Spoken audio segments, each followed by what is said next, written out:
세례 요한이 어느 날 이제 사람을 만났답니다. 세례 요한에게 어떤 사람이 요한의 이름을 묻습니다. What's your name? 이래야 세례 요한이 I am sorry. 그래서 이상하다. 이름을 물었는데 나는 누굽니다. My name is 상신김. 뭐 이렇게 나올 줄 아는데 I am sorry 그러는 거예요. 그래서 다시 한번 물었다는 거예요. 너의 이름이 뭐냐? What's your name? 그러니까 계속해서 웃으면서 I am sorry. 내가 묻는 사람이 화가 났대요. 이 사람 이름을 물어보니까 미안합니다 라고만 말하니까 굉장히 화가 났다는 것이죠. 그래서 아니 도대체 너 이름이 뭐냐? 그러니까 내 이름은 소리야. I am sorry. 참 엄청 연습했는데 안 돼요. 저는 제 스타일대로 해야 될 것 같습니다.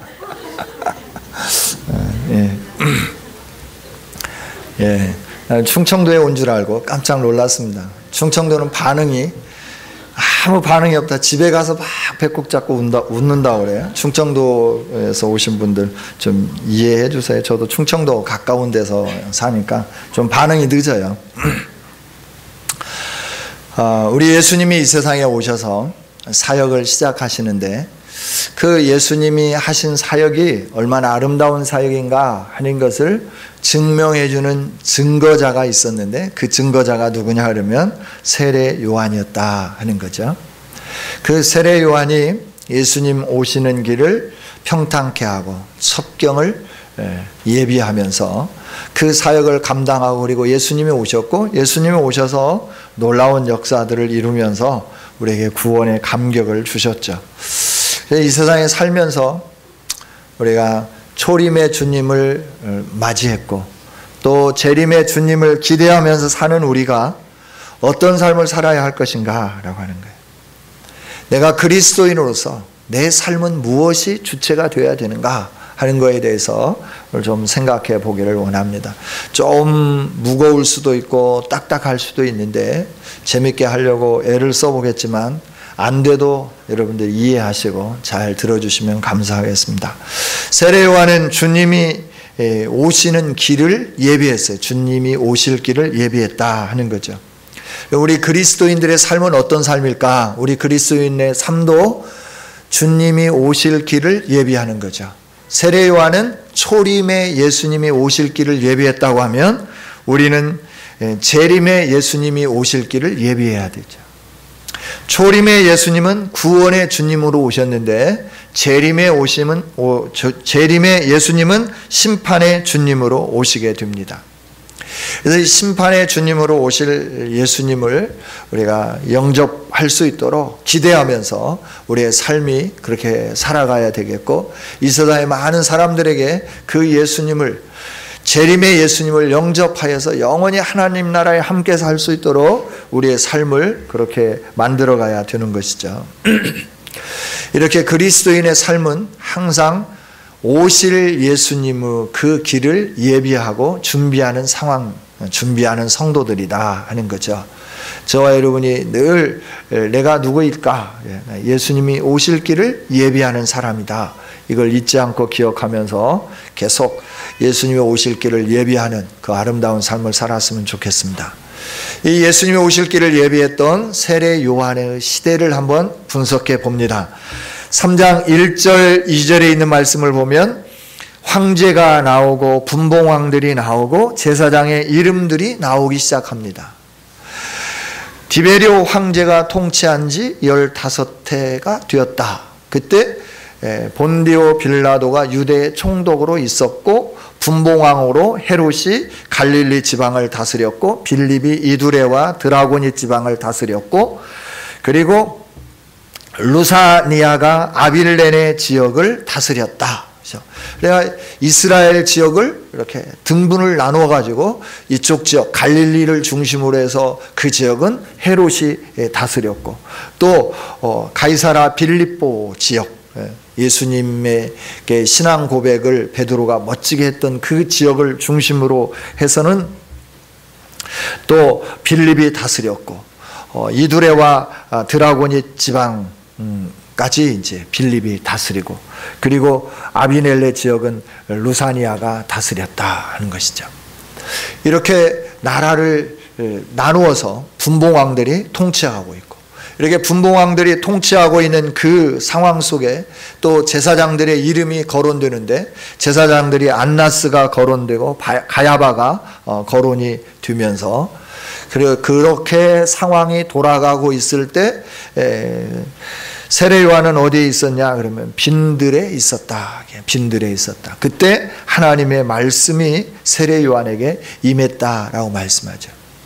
우리 주님이 오셔서 사역을 시작할 그쯤, 예수님이 이 세상에 태어나셔서 사생활의 그 모든 기간을 마무리하고 이제 공생에 접어들 즈음에 정치적인 상황과 종교적인 상황이 어떤 상황이었는가라고 하는 거예요. 정치적인 상황은 로마의 팽창주의가 계속해서 나타나는 그런 상황이었죠. 팽창주의는 뭔가요? 나라를 점령하고 전쟁을 계속 일삼으면서 힘으로 모든 백성들을 억압하는 것이 팽창주의죠. 지금 우리 한반도 주변에 이런 이 강국들의 대국들의 이 팽창주의로 인해서 굉장히 어렵잖아요. 그래서 계속 대륙의 큰 한복판에 있으면서 태평양을 향하여 뻗어 나오려고 하는 그 중국을 견제하기 위해서 미국이라고 하는 나라가 일본을 또 이렇게 견제 세력으로 키우면서 거기에 우리 한국이 이제 신현으로 할 수 있도록 압력을 넣고, 또 대통령은 그걸 또 이렇게 살짝 사인해 주려고 했던 그런 어려움도 있었고, 이런 위기가 있었죠. 우리나라의 지금 현재 돌아가는 국제 정세 상황과 예수님이 오셨을 때 상황의 국제적인 정세가 비슷했다라고 하는 거죠. 그리고 이렇게 나라를 다스리는 데 있어서 빌라도가 로마 총독이니까 그 지역을 다 통치하면 되는데, 행정적인 것은 그 나라의 어떤 왕들을 세우면서 그 사람들에게 행정권을 주고 행정의 통치력을 주고, 빌라도에게는 군사력을 주어서 그 사람들이 반역하지 못하도록 감독하는 이 역할을 감당하는, 그러니까 이원론적인 구조 속에서 늘 긴장감이 팽배해 있고, 어떻게 하면 저 로마 사람들의 눈을 피해서 우리의 독립을 일으킬 건가라고 하는 것이 여기저기서 호시탐탐 일어나기 시작할 때 막강한 군사력을 빌라도에게 주고, 그 빌라도는 그 지역을 군사력으로 제압하고, 나머지 사람들은 로마 황제에게 충성을 하면서 자기의 명예를 유지해 갈 수 있도록 만들어 놓는 그 분봉왕, 나라를 분할해서 지역을 통치할 수 있도록 만드는 그런 상황, 불안정하고 정치적으로 굉장히 어려웠던 상황이 예수님이 오셔서 사역할 상황, 그 세례 요한이 예수님의 길을 예비했던 상황이었다라고 하는 거죠. 종교적으로도 보면 그런 상황 속에서 하나님을 믿는 이 사람들이 깨어 있어야 되고, 하나님의 말씀 앞에 서 있어야 되고, 하나님이 왕이심을 선포하면서 하나님께서 원하시는 삶을 살아야 되는데, 2절에 있는 말씀을 보면 대제사장의 이름이 안나스가 나오고 가야바가 나오고 그러죠. 원래 대제사장은 어떻게 하나요? 한번 즉위하면 그 대제사장이 세상을 떠날 때까지 그 사람은 대제사장이에요. 그 사람이 죽고 난 다음에 그 아들들 가운데 대제사장이 선출되는 것이 마땅한 일이다라고 하는 것이죠. 그런데 가야바와 안나스 사이는 장인과 사위의 관계고, 이러면서 서로 그 권력 안에서, 이 정치적인 권력 안에서 잘 보이려고 노력하고, 그런 가운데 종교적인 상황도 어떻게 되었느냐 그러면 하나님의 진리 앞에 반응하는 게 아니라 세상의 정치의 눈치를 보면서 세상 사람들의 비유를 맞추는 그런 상황이었다 하는 것을 1절, 2절에서 말씀을 해 주는 것이죠. 예수님이 태어나신 그 기점을 중심으로 해서 예수님 오시기 전과 예수님 오신 후 그 기간, 약 56년, 약 60여 년 동안, 예수님 오시기 전 한 30여 년, 예수님 오신 다음에 한 30여 년, 이게 정확하게 하면 예수님 오시기 전 37년, 예수님 오시고 난 다음에 약 28년이라고 하는 이 어간 동안에 대제사장이 몇 명이나 바뀌었냐 그러면 28명이 바뀌었다고 그래요. 얼마나 그 기간 동안에 이 믿음의 삶을 사는 사람들이 하나님을 두려워하고 하나님 중심으로 살지 않고 세상의 그 권력 앞에 신여 노릇을 했는가 하는 것을 보여주는 그런 단적인 예지요. 이렇게 정치적으로 불안하고 또 종교적으로도 영적으로도 암울했던 이 시대에 하나님의 서광의 빛이 비춰졌다 하는 것이죠. 그 서광의 빛은 메시아가 오신 것이고 예수 그리스도가 오신 사실이다 하는 겁니다. 여러분, 우리가 살아가는 시대 속에서 가장 암울할 때 하나님의 영광의 역사가 충만하게 나타나 보여지는 줄 믿습니다. 출애굽할 때도 보면 이스라엘 백성들이 애굽에서 가장 힘들고 고통스러울 때였어요. 아들을 낳으면 자기 손으로 나일강에 던져서 고기밥이 되게 만들고 악어밥이 되게 만드는 그 상황에 이스라엘 백성들이 살고 있었다라고 하는 거예요. 얼마나 힘들겠어요. 그렇죠? 그런 위기 속에서 하나님께서 역사를 일으키시면서 그 악어 이바귀처럼 힘이 강한 애굽의 소나귀에서부터 이스라엘 백성들을 하나님이 건져내 주신 거죠. 가장 암울할 때, 가장 힘들 때, 가장 고통스러울 때 하나님의 역사를 펼쳐가고 하나님의 능력을 나타내 보여주시는 거죠. 여러분, 우리의 삶이 암울하고 힘듭니까? 이때가 하나님의 때인 줄 믿습니다. 하나님의 얼굴을 구하는 저와 여러분이 되기를 원합니다. 절망의 상황, 이때가 절망이 아니에요. 우리의 인생의 끝이 아니에요. 믿는 자들에게는 그 상황이 끝이 아니라 하나님의 은혜가 주어지는 출발점이 된다라고 하는 거예요.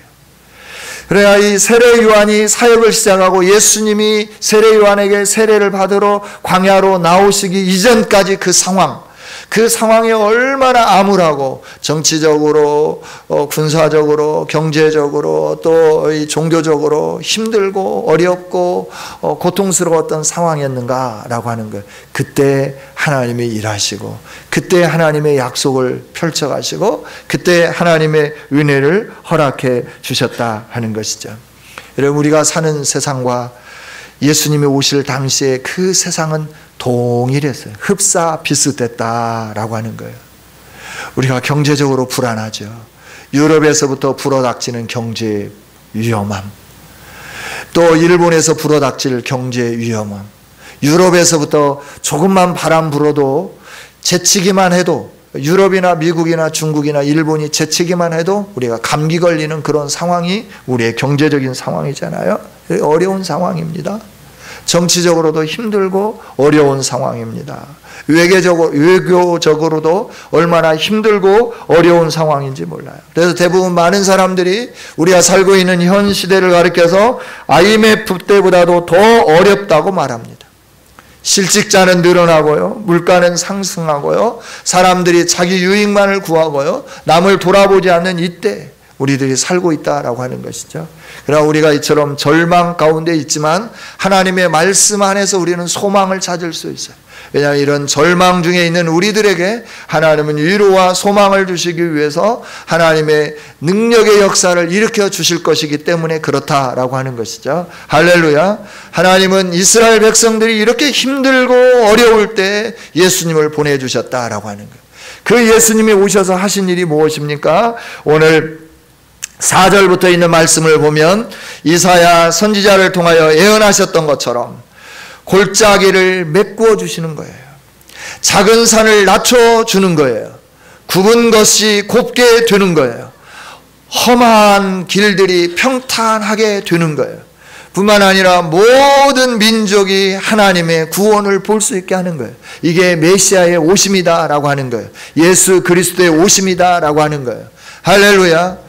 정치적으로 힘 있는 나라가 다스리고 있고 힘 있는 왕이 왕권을 잡고 있고 그래서 군사적으로 어떤 평화를 유지하고 있는 것 같지만 골짜기가 아주 깊게 패여져 있는 거예요. 민족적인 갈등이 있는 거예요. 그리고 서로 잘 사는 사람과 못 사는 사람과 말씀대로 순종하는 사람과 그렇지 않은 사람과 자기 자신을 위하여 착취하고 아부하면서 뭔가를 유지해야 하는 사람과 그렇지 않고 민족을 위해서 살아가는 사람 사이에 뭐가 있냐면 깊은 골이 패여지기 시작하는 거예요. 그 골짜기를 누가 메울 수 있겠느냐 하는 거예요. 여러분, 사람과 사람 사이에 관계하면서 우리 마음의 골짜기를 무엇으로 메울 수 있는가라고 하는 거예요.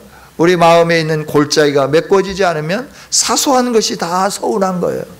조그마한 것도 다 섭섭하게 걸리는 거예요. 조그마한 것도 걸려가지고 그것이 이제 막 계속 묵상되어지기 시작하면 병들죠. 여러분, 그런 것은 묵상하지 마십시오. 그런 것이 탁 떠오르면 사단아, 내 뒤로 물러가라. 네가 그것 가지고 나를 유혹한다고 내가 넘어갈 줄 아느냐? 나는 오직 여호와 하나님 한 분으로 예수 그리스도로 내 인생의 만족을 삼으련다. 이러면서 나가는 아름다움이 있기를 원합니다.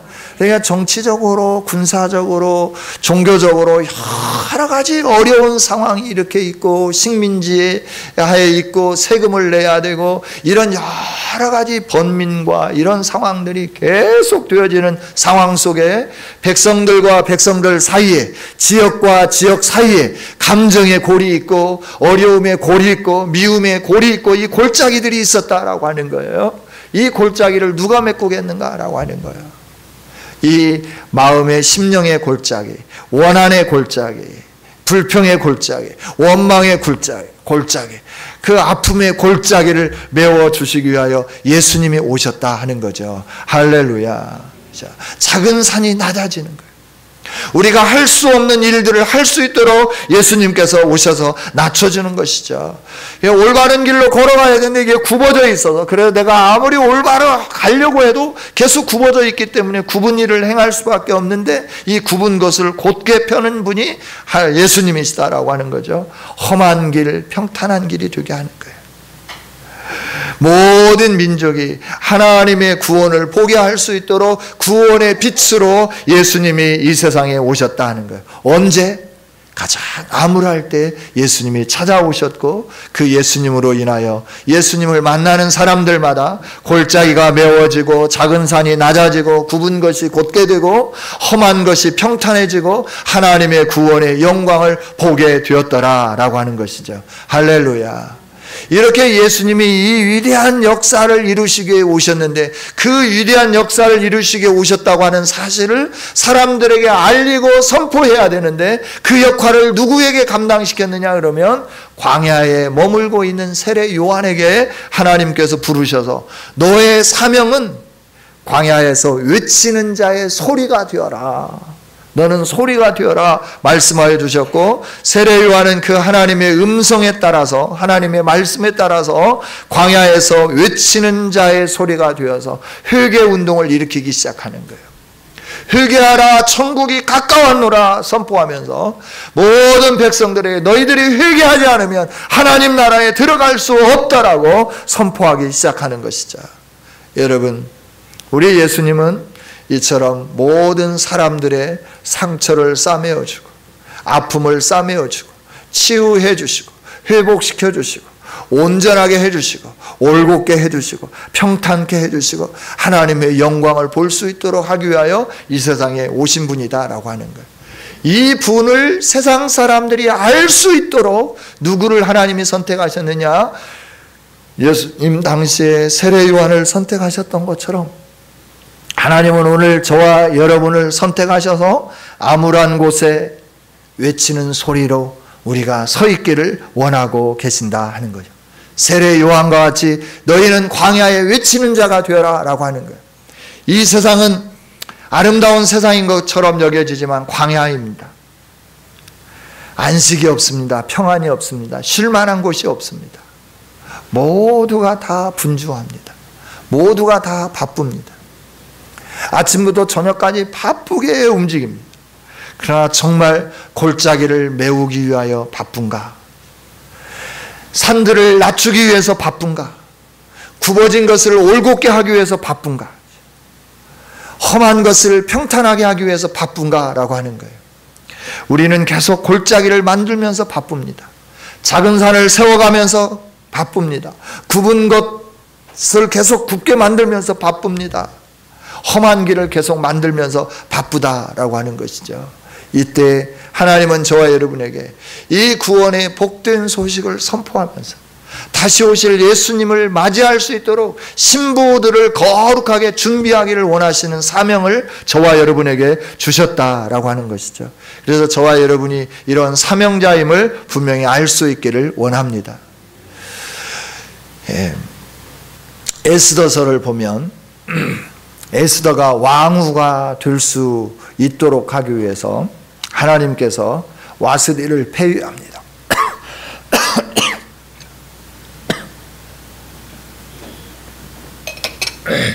와스디를 폐위하고 전국 12도에서 그 왕후의 왕후를 뽑을 만한 사람들을 불러 모읍니다. 여성들을 불러 모아가지고 이렇게 연지도 찍고 분도 바르고 막 이러면서 화장을 하면서 계속 이렇게 마사지도 하고 그래서 아름답게 만들어서 그 사람들이 왕 앞에 섰을 때 왕의 마음에 들 수 있도록 그 일들을 행하고 또 행하는 것을 보게 되는 것이죠. 왕의 신부로 준비하게 하는 그 일들을 행하게 하는 거예요.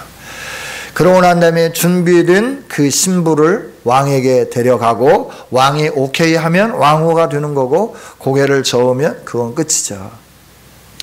여러분, 하나님은 저와 여러분을 신부로 부르셔서, 예수 그리스도는 우리를 신부로 부르셔서 우리와 함께 영원히 살고 싶어 하는 줄 믿습니다. 그래서 우리가 준비된 자가 되어야 할 뿐만 아니라 또 이 세상 가운데 그리스도의 신부로 준비되어야 할 수많은 사람들이 있다라고 하는 거예요. 그들을 준비시킬 수 있는 선포하는, 예수 그리스도의 복음을 선포하는, 그들을 그리스도 신부로 준비시키는 이 아름다운 사역을 저와 여러분이 감당해야 될 줄 믿습니다. 할렐루야. 이 일을 위하여 저와 여러분이 부름을 받았다라고 하는 거예요. 얼마나 소중한 사명입니까? 근데 소리로 부름을 받은 세례 요한이 광야에서 입을 다물고 계속 석청을 먹고 약태의 털옷을 먹고 메뚜기만 구워서 이렇게 먹고 살았다고 하면 예수님의 이 복된 소식이 온 세상에 선포될 수 있었을까요? 불가능하죠. 그래서 외치는 소리가 중요한 거예요. 외치는 소리를 통하여서 누가 뒤에 오고 있는지를 알 수 있도록 하는 거예요. 옛날에는 왕이 행차하면 그랬잖아요. 쉬 물러거라. 임금님 행차시다. 쉬 물러거라. 그럼 다 가다가 하던 일을 다 멈추고 뒤로 물러서서 고개를 딱 숙이고 눈으로 이렇게 바라보는 거죠. 임금님이 어떻게 생겼는가. 구중궁궐에 사시던 임금님이 오랜만에 밖에 나와서 임금님 얼굴이 어떻게 생겼는지 백성들은 잘 몰라요. 근데 한 번씩 얼굴을 보여줄 때 얼마나 감격스러웠겠어요. 누가 오는지 앞에 가는 사람이 소리치고 외치고 선포함으로 말미암아 아, 영상이 오구나, 좌상이 오구나, 아니면 의금부 도사가 오는구나, 아니면 임금이 오는구나, 이걸 알 수 있는 거죠. 왜? 백성들은 잘 몰라요. 그 행차가 임금의 행차인지 뭐 영상의 행차인지 잘 볼 수가 없다라고 하는 거예요. 그러나 앞에 가는 사람이 외치는 거죠. 임금님이 오신다. 임금님이 지나가신다. 이와 마찬가지로 만왕의 왕 되신 예수님이 오셨습니다. 예수님은 여러분의 골짜기를, 심령의 골짜기를 메꿔줄 겁니다. 작은 산을 낮춰주실 겁니다. 굽은 것을 곧게 해주실 겁니다. 험한 길을 평탄케 해주실 겁니다. 하나님의 구원의 영광을 가져다 주실 것입니다. 이 예수님을 영접하십시오. 이 예수님이 오셨습니다라고 선포하는 소리로서 우리를 세우셨는데, 그 소리의 역할을 우리가 잘 감당하기 시작할 때 많은 사람들이 예수님을 믿으며 주께로 돌아와서 하나님의 구원의 영광을 보게 되는 줄 믿습니다. 오늘 우리는 이제 심판의 주로 오실 예수님을 선포해야 돼요. 심판의 주로 오시는 그 예수님, 예수님을 믿으면 의인이 되고 의인은 부활로 하나님 앞에 서게 되는 것이죠. 생명의 부활로 서게 되는 것이죠.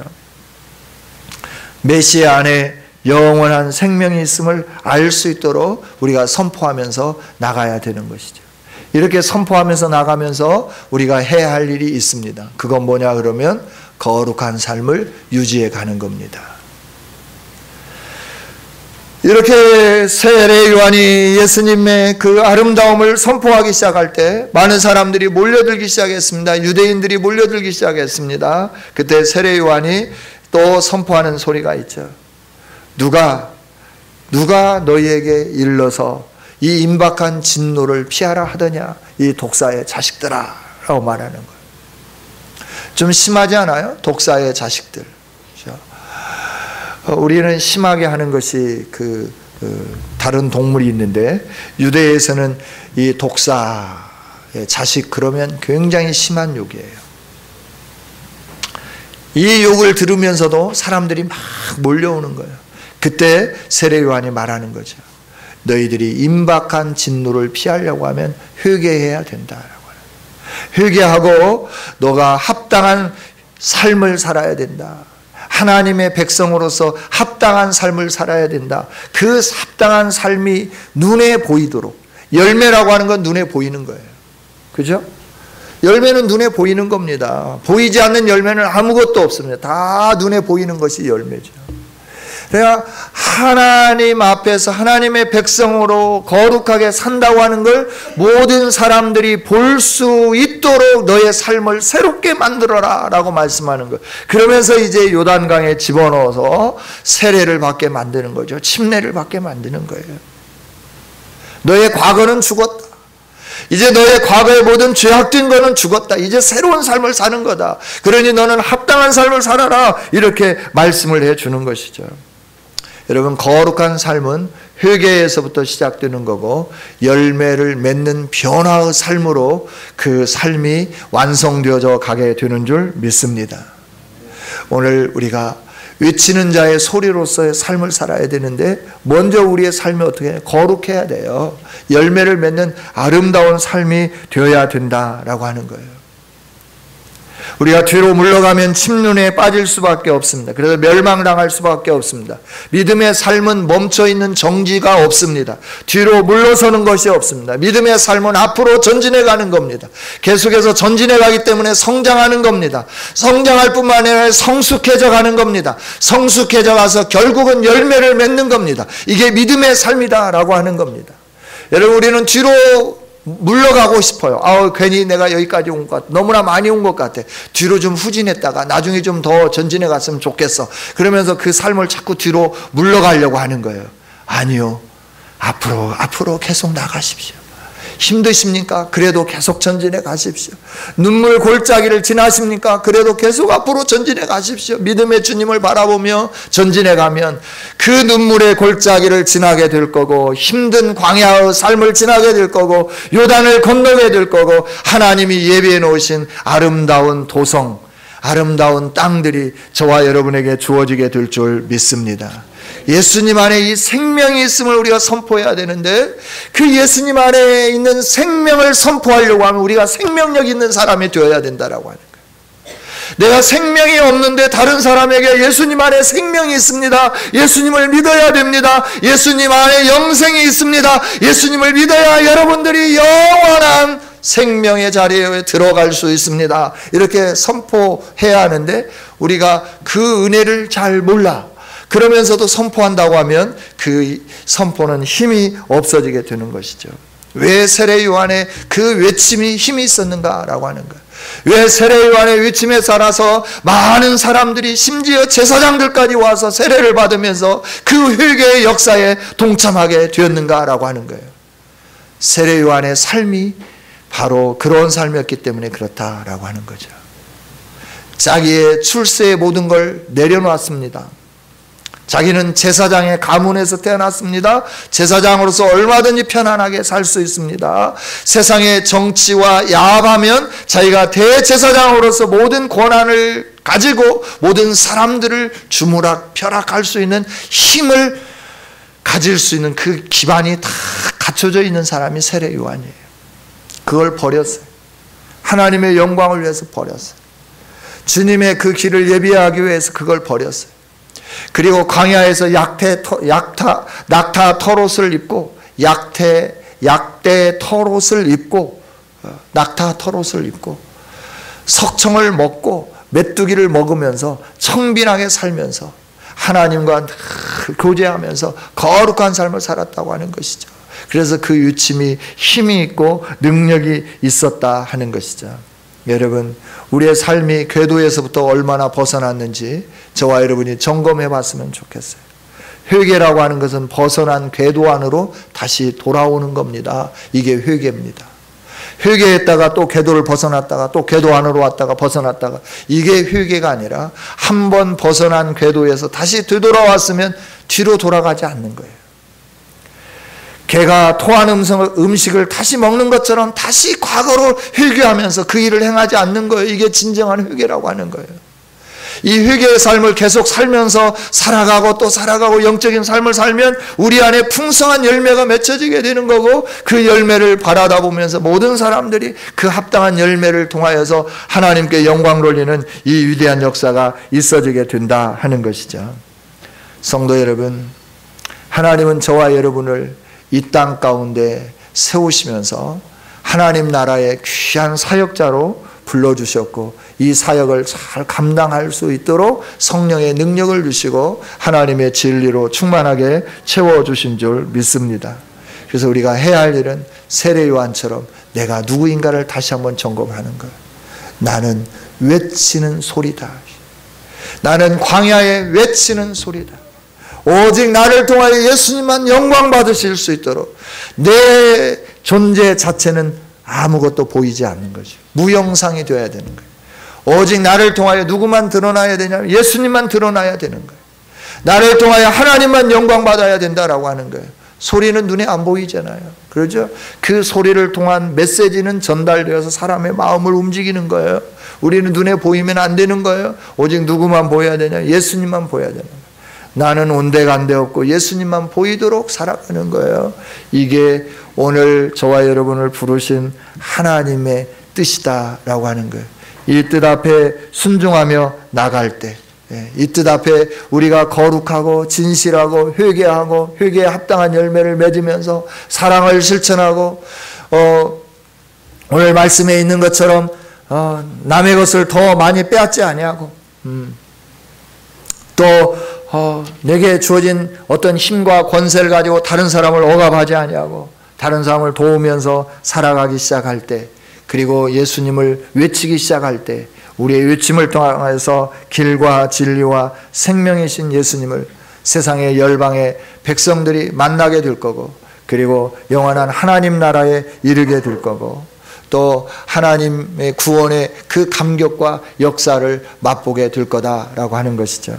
이 놀라운 믿음의 선한 싸움에 저와 여러분을 불러주셨는데, 믿음의 삶으로 승리할 수 있도록 시온의 대로가 열려지는 그날까지 믿음으로 충성스럽게 달려가는 아름다운 성도들이 되어주시기를 주님의 이름으로 축원합니다.